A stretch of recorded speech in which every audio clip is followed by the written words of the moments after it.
بص يا صاحبي، من أول ما بدأنا نحكي عن لعنة الفراعنة والناس مش مصدقة، بيقولك هي فين اللعنة دي؟ ده كله كلام أفلام. طب تعالى النهاردة وركز معايا كويس جدا، عشان هفتح لك 3 من أخطر الملفات اللي اتحط عليهم مش علامة استفهام واحدة، لأ، اتحط عليهم مليون علامة استفهام، وملفات ممنوعة، وناس اتوفت بسببها، وناس اختفت، ومحدش لحد النهاردة عارف راحت فين. مستعد؟ يلا بينا نبدأ بأول ملف. وأول ملف معانا في حلقة النهاردة هو ملف مقبرة أنخ آف آن خنسو، وهو الكاهن اللي رجع من الموت. الاسم غريب؟ طبعا الاسم غريب. طب استنى، الكاهن ده كان بيشتغل في معبد آمون، بس مش كاهن عادي، لأ، كانوا بيقولوا عليه اللي بيتكلم مع الأرواح وبيقيم معاهم طقوس بالليل، ومحدش كان يجرؤ يقدر يقرب منه. ولما توفى اتدفن في مقبرة خاصة بيه، واتكتب على التابوت جملة مرعبة. الجملة دي بتقول: أنا من يمشي في الليل وأعود إذا نطق اسمي.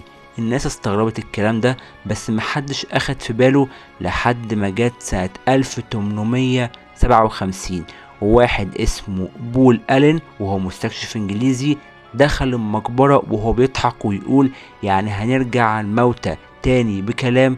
وخرج بعدها من المقبرة ووشه متغير وعينه بتتحرك لوحدها، وبيقول: الراجل اللي جوه بيتكلم معايا وبيقول اسمي وبيندهلي. وبعدها بحوالي 3 أيام اختفى، ولقوه متوفي ودمه مكتوب بيه على الحيطة في الأوتيل. اسمه اتقال وهو رجع. واللي حصل بعد كده زاد الدنيا رعب، لان كل اللي دخلوا المقبرة بعد العالم بول اما توفوا او جالهم جنون او اختفوا من الوجود. وعالم فرنسي حاول ينقل تابوت الكاهن ده لمدينة لندن، بس المركب اللي كانت شايلة التابوت غرقت. ومن وقتها الناس بتقول عنخ آف آن خنسو نايم، بس لو حد نطق اسمه او اي شخص تجرأ ونطق اسمه بصوت عالي هيرجع.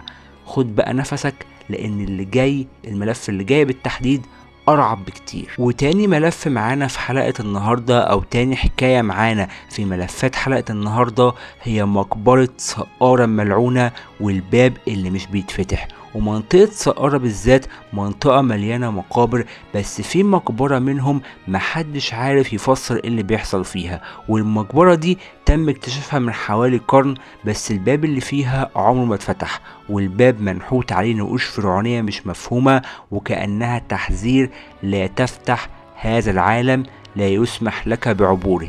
وفي بعثة أمريكية حاولت تفتحه سنة 1964، بس أول ما قربوا من الباب حصلت حاجات غريبة. الكشافات انفجرت والجو بقى برد جدا، وفجأة رغم انهم كانوا في عز الصيف، وواحد من العمال وقع وتوفى في ساعتها. وتاني يوم رئيس الفريق جاله نزيف داخلي وتوفى في مدينة القاهرة. واللي نجا من البعثة دي قال في صوت جاي من جوه الباب وكأن حد بينادي علينا. بعدها الدولة قررت تقفل المقبرة دي وتمنع الزيارات تماما، بس من وقت للتاني ناس بتحاول توصل للباب ده، بس بيحصل حاجة غريبة: اللي بيقرب منه بيمرض او بيختفي او بتصيبه مصيبة مش مفهومة. ولحد النهاردة محدش عارف يفتح الباب ده ولا يعرفه هو بيوصل لفين. بس في علماء مصريات بيقولوا تفسير غريب جدا، بيقولوا الباب ده ممكن يكون متوصل بأقدم سرداب فرعوني تحت الأرض، وسر فتحه مرتبط بطقوس دينية مرعبة اتدفعت مع الكهنة، بس لسه مفيش حد جرؤ انه ينفذ الطقوس دي. وتالت حكاية معانا في حلقة النهاردة هي تسجيل صوت اللعنة اللي محدش فاهمه لحد النهاردة.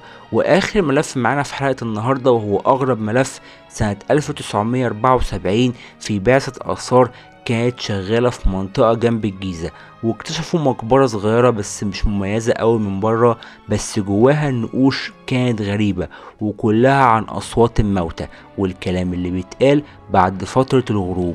وواحد من الباحثين الأمريكان قال: أنا عايز أوثق الأصوات اللي جوه المكان ده، يمكن نسمع حاجة. فجاب جهاز تسجيل شرايط وحطه في نص المقبرة وسابوا شغال حوالي نص ساعة وهم قاعدين برا المقبرة.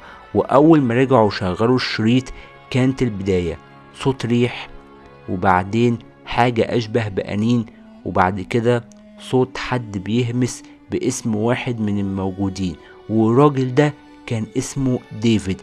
وبعد ما سمع الصوت ده أو التسجيل ده أو الشريط ده ساب المكان، ومن ساعتها مرض غريب، وبعدها بشهر توفى. والأغرب إن بعد الحادثة دي كل شريط بيتسجل جوه المقبرة دي بيتقطع أو يتشوش لوحده. والبعثة انسحبت من المقبرة دي، والجهات المصرية قفلت الموقع، ومفيش حد جرؤ ان هو يتكلم عنها. ومن ساعتها مفيش اي تقارير رسمية طلعت عن المقبرة دي.